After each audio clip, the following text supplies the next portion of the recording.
आता हूँ। यहाँ पर पूर्व अध्यक्ष जी मौजूद हैं, आम आदमी पार्टी के प्रदेश अध्यक्ष मौजूद हैं, यहाँ पर छत्तीसगढ़ के पूर्व मंत्री कवासी लखमा जी भी मौजूद हैं।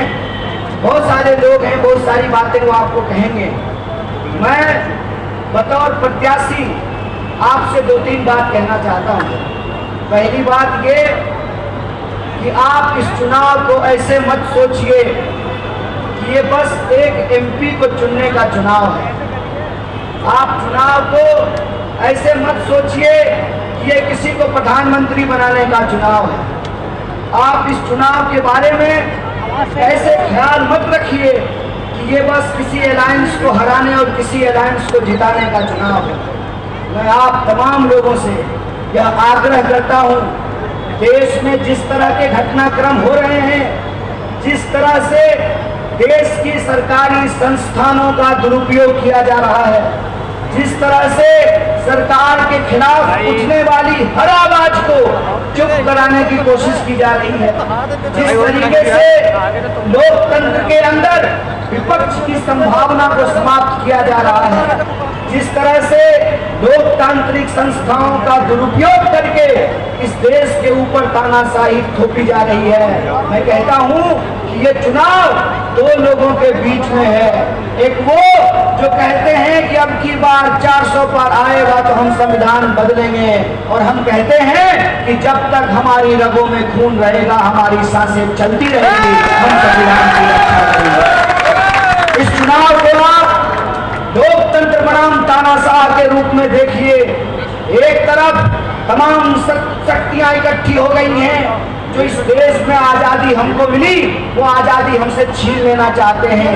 तो मैं आपसे यह आग्रह करने के लिए आया हूँ, आज के चुनाव को, आने वाले दिनों को आपको इस तरीके से जीना पड़ेगा कि जैसे हमारे पुरखों ने बलिदानी दे करके हमको आजादी दिलाई, जैसे वो स्वतंत्रता सेनानी बन करके हमको स्वतंत्रता दिलाई, उसी तरीके से हम संविधान सेनानी बन करके अपने संविधान और लोकतंत्र की रक्षा करेंगे।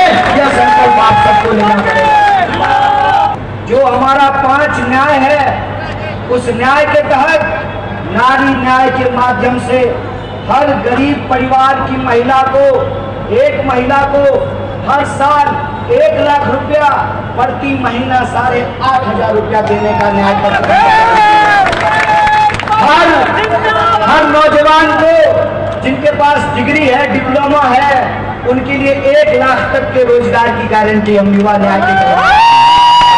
हर वो विद्यार्थी, अगर इस देश में बड़े पूंजीपतियों का 16 लाख करोड़ कर्जा माफ हो सकता है तो इंडिया अलायंस की सरकार बनेगी। तो हम कहा है कि जब तक बच्चा रोता नहीं है, माँ को भी नहीं पता चलता है कि भूख लगी है, इसको रोटी खिलाना है, भूख लगी है, इसको दूध पिलाना है, अपने हक के लिए लड़ना होता है। और देखिए साहब, अभी तो हम पार्षद भी नहीं हैं, विधायक भी नहीं हैं, केवल एमपी के कैंडिडेट हैं। अभी प्रधानमंत्री आए हैं, अपना आशीर्वाद दीजिए, पूरी की पूरी सरकार को यमुना पार ले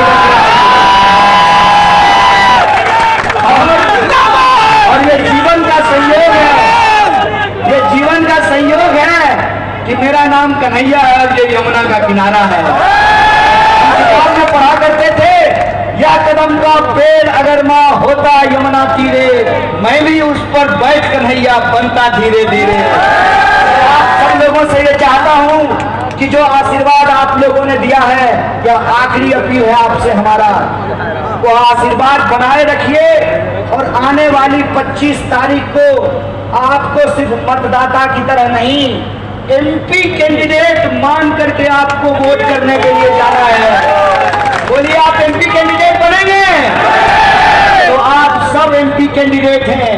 इस बार का चुनाव तानाशाही को जवाब देने का चुनाव है। इस बार का चुनाव अन्याय को जवाब देने का चुनाव है। इस बार का चुनाव जेल का जवाब वोट से देने का चुनाव है। तो बोलिए, आप लोग बदलाव करेंगे? दोनों हाथ उठाकर बोलिए, बदलाव होगा।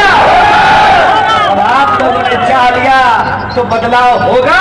और अगर बदलाव होगा तो ये 5-10 मिनट की मुलाकात नहीं होगी, पूरा 5 साल आपके साथ रहेंगे।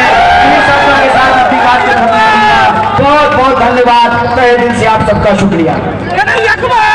राहुल जी 22 को आए, 23 को आए, उससे पहले एक और सूचना है डॉक्टर साहब। 21 तारीख को दिल्ली के मुख्यमंत्री उत्तर पूर्वी दिल्ली में रोड शो करने के लिए आ रहे हैं।